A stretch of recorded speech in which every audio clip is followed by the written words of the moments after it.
मनुष्यों की ये बात समझ में नहीं आती है कि क्रॉस पर किसको चढ़ाया गया? देहधारी को चढ़ाया गया। क्यों? क्यों चढ़ाया गया?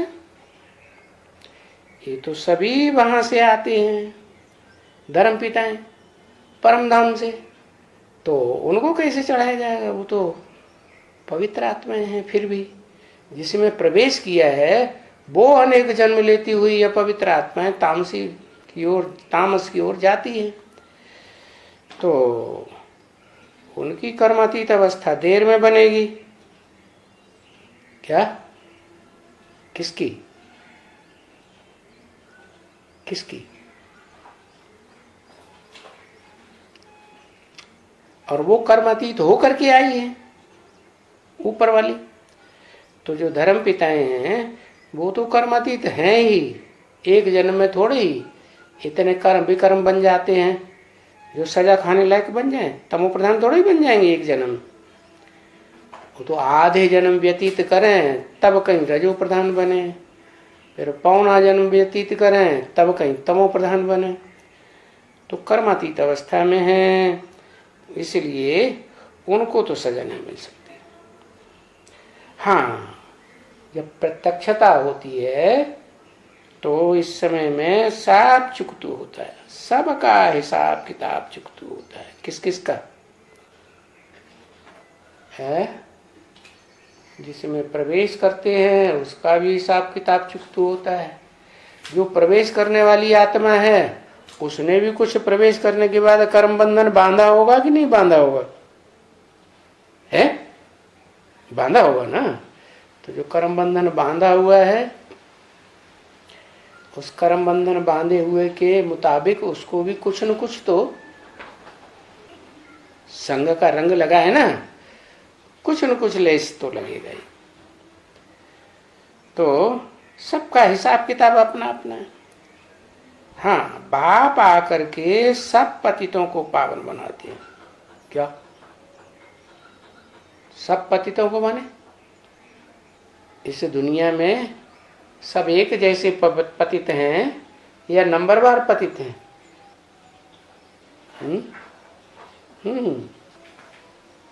सब नंबरवार पतित हैं। तो पतित आकर के पावन किसको बनाते हैं? पहले है जिसमें प्रवेश करते हैं उसको पहले पावन बनाते हैं, फिर उसके बाद कुछ गोल गोल नहीं समझ में आता।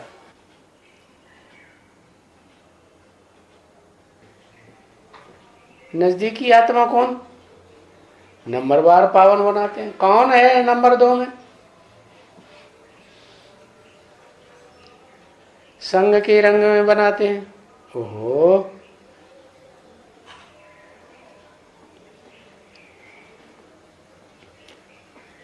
सब पतितों को पावन बनाते हैं। जगदम्बा पहले पतित है। जगदम्बा तो लास्ट नंबर है रुद्रमाला का, लेकिन नजदीक बहुत है। किसके है? फूल के, शिव बाप के, जो सदा हल्का रहता है, कभी भारी होता ही नहीं। उसे कर्म बंधन ही नहीं है तो भारी कहां से होगा? तो ज्यादा नजदीक होने के कारण उसी की पहले सदगति होगी ना, है? तो अम्मा की सदगति नहीं कर पाएगा पप्पा, तो फिर और बच्चों की कहाँ सदगति करेगा? करेगा? तो पहले पहले किसकी सदगति होती है? हैं? अम्मा की। और फिर बच्चों का नंबर लगता है। तो बच्चों में कौन कौन है?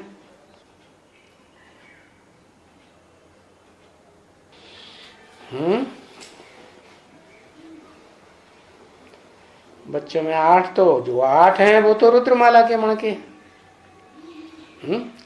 रुद्रमाला के मणकों में जो पहला मणका है वो तो प्रजापिता खुद हो गया, उद्धार मूर्त बीज, और उसका जो आधार मूर्त है वो ब्रह्मा बाबा हो गया। तो हिसाब है पतितों को पावन बनाने का। क्योंकि पावन बनने के बगैर तो मुक्ति धाम में भी कोई जा नहीं सकते, जाए भी तो ठहर नहीं सकेंगे। अभी मुक्ति धाम से कर्मातीत अवस्था से आकर के और कोई दुख थोड़े ही भोग सकते हैं, क्योंकि कर्मातीत अवस्था में पहुंच गए तो सुख धाम में, वो शांति धाम में पहुंच गए ना, मुक्ति धाम में पहुंच गए, तो वहां दुख की कोई बात ही नहीं। दुख तो फिर भी आत्मा भोगती है ना बच्चे। कहाँ भोगती है? शरीर है तो आत्मा कहती है मुझे दुख होता है। क्या शरीर है तो आत्मा को दुख होता है? देहभान है तो आत्मा को दुख होता है। देहभान खत्म तो आत्मा का दुख खत्म। अच्छा, आत्मा कहती है मुझे दुख होता है। अच्छा, आत्मा के बगैर शरीर को मारो तो दुख होगा? है